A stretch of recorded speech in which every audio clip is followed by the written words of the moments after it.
everybody, I'm Danny Grossman, and thanks for joining us for ILTV's weekly program, One-on-One with Alan Dershowitz. We want to give you, our viewers, the chance to have your questions answered by Professor Dershowitz, one of America's greatest legal minds. He's a leading expert in criminal and constitutional law, civil liberties, and the Arab-Israeli conflict. Now, Professor Dershowitz, this is where we usually say, thanks for joining us, but here today we want to say, Professor Dershowitz, thanks for hosting us, because here we are in your magnificent apartment overlooking the East River. So thank you very much. Well, thank you. For me, it's such a great thrill to be hosting Israel's ambassador to the United Nations, who has done so much to transform Israel's standing in the international community and at the United Nations. He has been one of the great ambassadors, and it's a thrill and an honor to have him in my home. So what I'd like to do now is introduce our guest today. What brought us 10,000 kilometers from Israel all the way to here? Because we wanted to get the opportunity to have a dialogue between you, Professor Dershowitz, and our esteemed ambassador from the United Nations. Danny Danon was appointed in October 2015, and in just the 3 years he's been in his position, he has made major contributions to Israel's public diplomacy efforts and our private diplomacy efforts as well. And he is the first Israeli to chair a UN committee. That committee, by the way, was the legal committee, which is no trivial matter, because that's one of the main playing fields where Israel faces daily challenges to its very legitimacy. So we're delighted to have you with us. Thank you. I want to mention also Ambassador Danon, just before that, was a leading member of the Knesset, and he, in a very short period, rose to the rank of Deputy Defense Minister and Minister of Science and Technology and Space. And I remember when he was just appointed as a member of Knesset, he was one of the fast burners. He was Deputy Speaker of the Knesset. And we had, when I was head of the American Jewish Congress, we had a terrific session with Danny, where I introduced him to all of the leading people, Jack Rosen and whatever, saying, keep your eye on this guy. If you could, buy stock in him, because he's going places. So, thank you very much for that warm introduction. I'm not used to it from the UN. Thank you for having us at your beautiful house, Alan. Thank you. You're a dear friend of Israel, and I might like it. You know, it's very close to the UN, so when I need to have a private meeting, Anytime. maybe we'll use this beautiful house. It's open to you, right? So let's get started. What I'd like to do is actually start with an issue, not the general UN issue, but a very small but very important focused issue, and that, of course, is Iran. It seems, of course, that the great voices that we hear in the United Nations are the voices of people like Ambassador Danon and, of course, Israel's Prime Minister, Bibi Netanyahu, whenever he comes, and, of course, our great friends from the United States, who have really made this into a focused, important point where we should tackle it head on, and yet the rest of the UN, the rest of the body doesn't seem to get it. So, Ambassador Danon, can you possibly walk us through what's going on and what we can expect now that America has reimposed its sanctions, and what we can look forward to seeing? From day one, Prime Minister Netanyahu said that the agreement is a bad agreement, and we need to change the agreement. And today we see the leadership of President Trump coming to the world and say, enough is enough. We are applying new sanctions, and it's working. The Europeans are still trying to bypass those sanctions. They think that they will offer incentives to companies, but it's not working for them anymore, because the companies are smarter than the governments. So take Volvo, British Airways, Air France, they're all pulling out of Iran, and they're telling to the governments, we are not taking a risk. We don't want to deal with the US. So we are pulling out, and I believe that the governments will follow the companies. And if we will apply more sanctions, then the Iranians will have to choose whether they will crash their economy or they will come back and open the agreement. And I do think that there are two playing fields on which Iran is being today considered. One is the United Nations, where even the Sunni Arab countries basically have to follow the UN procedure of condemning Israel as often as possible. But behind the scenes, obviously, the Sunni Arab countries are supporting Israel and supporting the US sanctions and hoping that Iran, presented with the choice of total bankruptcy or complying with at least some limitations on their ambitions, will follow the latter course. Absolutely, and today with many of the Arab leaders I will have quiet meetings, And my goal is to make it public. And it's happening, Alan. You are very involved in helping Israel to participate in sport tournaments in the UAE back then. And look what happened a few weeks ago. We even won 2 gold medals in judo. So things are changing. Prime Minister Netanyahu visited Oman. It was a very successful public appearance. You know, I visited also some of the Arab countries, but usually it was quiet. They asked me not to post anything, not to speak about it. Today it's changing, and it has to do also with the Iranian threat. When you speak with those Arab leaders, you see fear. They are afraid from Iran, and they understand that Israel can help them solve this challenge. Let me ask you a difficult question, and it may be one that Israel has to be ambivalent about. But Israel, I think, and the American peace plan was relying heavily on the Saudis and on the prince. And obviously, the stock of the Saudis and the stock of the prince has diminished somewhat with the killing of Khashoggi. How do you see that playing out? Prime Minister Netanyahu was very clear about it. It was a horrendous attack, and we condemn it. But at the same time, the Saudis are very important players in the region. And in the region, you have forces who bring chaos, and you have forces who bring stability. When you look at the map, Iran is bringing chaos to Lebanon, Syria, Yemen, Gaza, and Judea and Samaria. The Saudis are trying to help and stabilize the region. That's why for us, it's important to continue to work with those moderate countries. And so basically, I think the position of Israel and the United States is you can't condone what happened in Saudi Arabia. On the other hand, you can't allow that to dismantle efforts to try to use the Saudis to try to help implement some kind of a peace plan or to bring general stability to the region. I believe that when the time will come and we will start to speak about a regional agreement, the Saudis will be part of it. Good. Well, let's widen the focus a little bit, if you will, and let's talk about some of your other achievements, some of the highlights of your tenure here. I mentioned a few of them. Also, you were the vice president of the 72nd General Assembly, which is an amazing achievement for an Israeli. So can you talk us a little bit about some of the achievements that you've had and some of the things that perhaps you haven't done, we need to do better, and just in general, what you think needs to get done more as you continue your work? First of all, I'm optimistic about Israel's position in the UN and around the world. Usually we speak against what's happening at the UN, but we prove that we can win in the halls of the UN. So Professor Dershowitz came when we had a seminar about how to fight BDS, and we brought people to the UN. And in the past, the UN was the playground of the Palestinians. It's not the case anymore. So today we have a lot of events. We show Israeli technology. And also we get elected, as you mentioned. And when I ran for the position of the chairman of the Sixth Committee, my colleagues in Jerusalem were very skeptical. They told me, Danny, we are not running for position. It's not the Knesset. You know, keep it low, you know, go safe. I said, no, why not? We are a member state. We're paying our dues. We should be eligible to run for every position at the UN.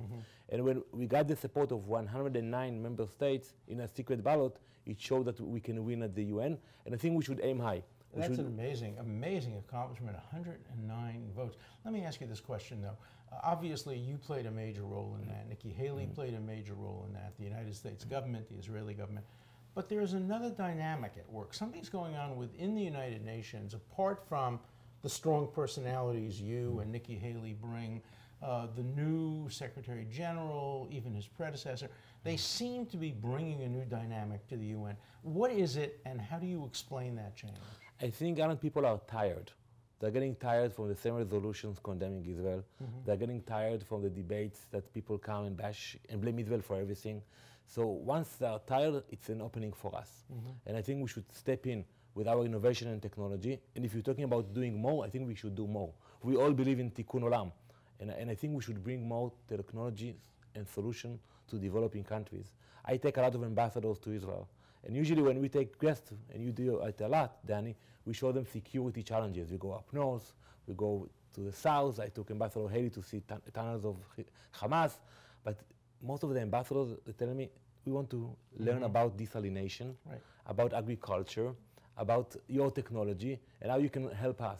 So I think we should do more in terms of spreading the know-how in those countries. Look, the world has to recognize, and maybe it's beginning to recognize, no country in the history of the world has ever done more for humanity in 70 years than Israel has done. Whenever I speak, I challenge people to name any country who in 70 years has contributed more to agricultural technology, to life-saving technology, also to fighting terrorism. And it's about time the world recognized that Israel's existence, 70 years, has contributed enormously to the world in every way. Absolutely, and sometimes I wonder, you look at some of the European countries that support Iran today, while we provide them information that the Iranians are plotting to commit terror attacks on their capitals, in Denmark, in France, and they still support the Iranian regime. So I ask myself, what else should happen for them to wake up?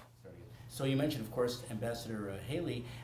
Speaking of Ambassador Haley, I know that you've helped her with her work, and some of the most important things that you've done is provided the United States with the things that you, Alan, think are most important: facts and veritas, emet, truth. So I'd like to talk a little bit about that relationship and where that might be going. Ambassador Haley, she's a great friend of Israel, and I'm sure when she will be in the future, she will continue to support Israel. We are looking forward to work with the new ambassador that will step in beginning of 19. And I think her approach was the right approach. Today, people respect the U.S.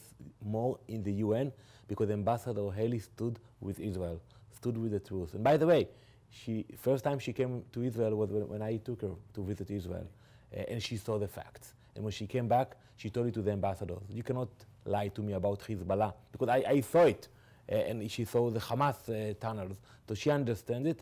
And I'm sure that in the future, whenever the U.S. will take a strong stand supporting Israel and the truth, the U.S. will continue to be stronger, will continue to be more respected at the UN. You know, you mentioned that you took her to see the security threats. When I send students to Israel, one of the first places I send them to is Ramallah. Why? Because when they see Ramallah, they say, this is the occupation that we've been hearing so much about. We don't see a single Israeli soldier. We don't see a single Israeli policeman. We see a thriving economy. We see what a Palestinian state could look like if only they would come to the bargaining table. And they understand that the Palestinians have never missed an opportunity to miss an opportunity. Well, let's talk a little bit about the UN, get back to it. Ken, can you talk a little bit about some of the bodies and some of the amazing, I think, results that we've already seen in the last, during your tenure, bodies such as UNESCO, the Human Rights Commission, things that nobody thought would ever have happened, especially at the very end of the tenure of President Obama. Yep. How have we made such great headway in these things? What's been going on there? I think that the direct approach of President Trump, it's working. You know, I was in the Security Council in December 2016 when a shameful resolution passed and the US abstained. I felt bad. I was by myself in that room. Everybody were clapping and cheering. And I told my colleagues, we will prevail, we will overcome. Little did I know that a year after I will come and the US will move its embassy from Tel Aviv to Jerusalem. And I think this is a winning approach. And when they try to condemn the US for moving the embassy and condemn Israel, Ambassador Haley, together with me and our partners, we put a resolution condemning Hamas in the General Assembly to a vote. And that was courageous. And some people told us it's a mistake, you're going to lose. And I said, even if we lose, it's a win-win. And we got 62 countries supporting us against 58 who voted against us, condemning Hamas in the General Assembly. So it shows that even though it's a hostile body, even though when you look at the numbers, you have 56 Muslim countries, it's not easy, but you can still win at the UN. How can you explain, though, you know, I know President Obama, I've known him for years. I know Samantha Power, she was my student.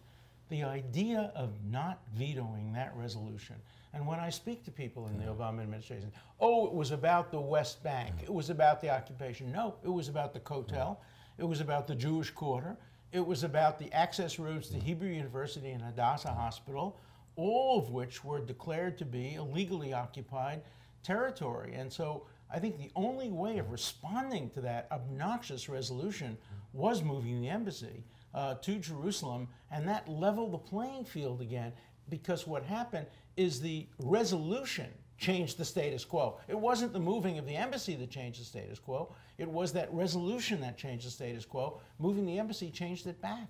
Absolutely. You cannot call the presence of Jews in the old city of Jerusalem a flagrant violation of international law. That's the language of the resolution of 2334. And I still cannot explain why it happened. Because today we see you have no peace process. It didn't change anything. It's a problem for Israel. People now are using the resolution against us in every committee at the UN. And one thing I would add to that, I told Ambassador Power back then, we did a lot of great things together, but nobody will remember it. And President Obama did also good things for Israel, the MOU and other things. Sure. Nobody will remember it. Everybody will remember this shameful resolution, and that's exactly what happened. But I'd like to go to something even more complex, and that is, of course, the United Nations Relief Works Agency, UNRWA, because on the one hand, we all know it's played a negative role in the long run, and yet it's not so simple. Ambassador General, what do you think should be done with UNRWA? We have at the UN, UNHCR. It's the UN agency that deals with refugees all around the world, Syrian refugees, African refugees. We don't understand why you need a special agency that deals only with the Palestinian refugees, and they don't want to solve the problem.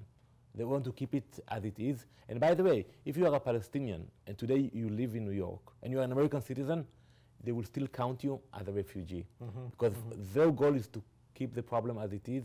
They don't want to move forward, and they are hurting the Palestinians. They are lying to them. If you have a Palestinian who lives today in Beirut or in Damascus, and you tell him, wait, in a few years you'll go back to Haifa or Tel Aviv, it's a lie. It will never happen. So they are not helping the Palestinians. I will tell you a fact. There are very few things you don't know, but I'm going to tell you a fact that you don't know today. And that is, in 1967, I was working with Arthur Goldberg on drafting Resolution 242. So you started at the age of 18 right. supporting Israel. But the original Resolution 242 talked about the Palestinian refugees. And I persuaded Justice Goldberg to take out the word Palestinian and just use the word refugees. And if you look at 242, it only mentions refugees in an effort to try to also sensitize the United Nations to the plight of 700,000 refugees, Jewish refugees, from Arab and North African countries. And so we accomplished a little bit in sensitizing that, but still the refugee problem today is not a humanitarian problem. It's a political issue in which Israel's enemies try to keep the refugees refugees in order to fester hatred among them and make resolution of the conflict much more difficult. And Alan, you mentioned a really good point, because when you talk about the refugee problem, I always ask people, show me a 7th or 8th generation refugee anywhere in the world. It doesn't exist. Or you mentioned the Israelis from North Africa, and those, they're not considered refugees in Israel. Nobody would think of them as refugees. And this is interesting because only in the last year we've seen another holy cow be taken on by people with courage like Ambassador Denon and of course Nikki Haley, and saying, get over it. The Palestinian refugee problem, we have to change the mindset. And now, what do you see going forward from this? I think when you have a direct approach, you are helping the Palestinians.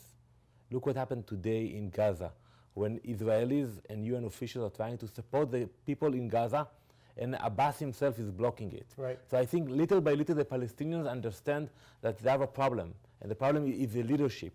The leadership is not helping them, and I think we should expose it. We are doing it today with the support of the US. We are exposing the real face of the Palestinians. In a few weeks, President Trump will probably present his peace plan. We are open-minded. We will look at it. We will speak about it. We will have a dialogue with our colleagues in Washington.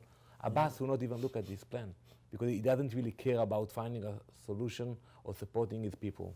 But I think if the Sunni Arab countries begin to put pressure on the Palestinians and say to the Palestinians, look, we've supported you up to now, but you have to do your part. You have to come and sit and negotiate. If you don't like the plan, tell us what you don't like about the plan, and we'll try to get some changes. But you can't just say that we're not going to even consider it and then complain that you don't have a state. You know, my mother's favorite joke used to be about Shlomi, who was about to turn 80, and he prayed to God every day, before I turn 80, I want to win the New York lottery, and he didn't win the lottery, and he complained to God, and God said, Shlomi, help me a little, buy a ticket. And the Palestinians haven't bought a ticket. They haven't been willing to sit down and negotiate their own statehood, and they're not going to get it without negotiation. Well, I'm not optimistic about that, because when you look at the history in the last 71 years, they always say no. Yeah. You know, 47 they said no, 56, 67, they always say no. And I think today, even some of the Arab countries are skeptical because I understand that you don't have a Palestinian Anwar Sadat who will emerge, will be brave enough Is there one to face anywhere? these people.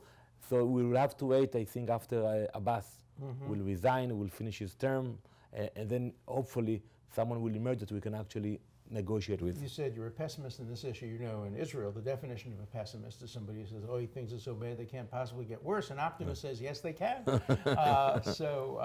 I'm an optimist. I really do think that the elements of a two-state solution with Israel's security being paramount are there, and it just takes the will. As the Prime Minister of Israel has said over and over again, it will require painful compromises on both sides, and the Israelis are prepared to make those compromises, and the Palestinians somehow have this fantasy that they're going to get what they want without making any compromise. It's not going to happen. I think before we speak about terms, we need to identify a viable partner.